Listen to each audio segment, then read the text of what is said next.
ধুন্দলগুলো হচ্ছে এই ছিদ্র করে দিতেছিল আর কি পোকায়। তা আমি হচ্ছে গতকালকে পাচ্ছি আর কি সকালবেলা।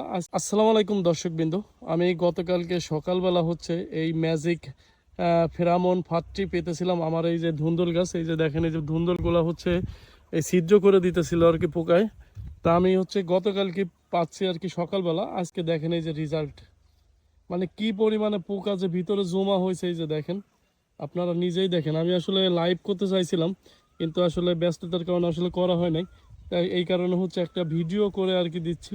এই যে দেখেন কি পরিমাণে আর কি পোকা জমা হয়েছে। এই প্রত্যেকটা পোকায় কিন্তু খুবই ক্ষতিকর।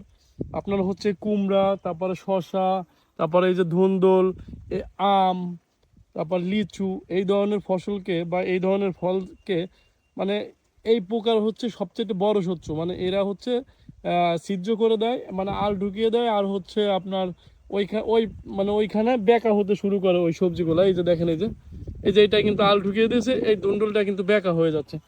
আসলে আমি তো অর্গানিকভাবে একটু করার চেষ্টা করি, এই কারণে হচ্ছে এই ফেরামন পাটটা, ম্যাজিক ফেরামন পাটটা আসলে ইউজ করতেছি। কারণ হচ্ছে আমি চাচ্ছি না আমার সবজিগুলোতে বিষ প্রয়োগ করতে।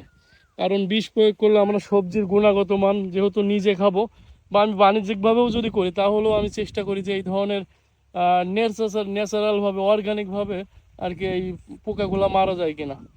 সেই জন্যই আর কি আমি এই ফেরামন পাতগুলো ব্যবহার করেছি। ধন্যবাদ সবাইকে।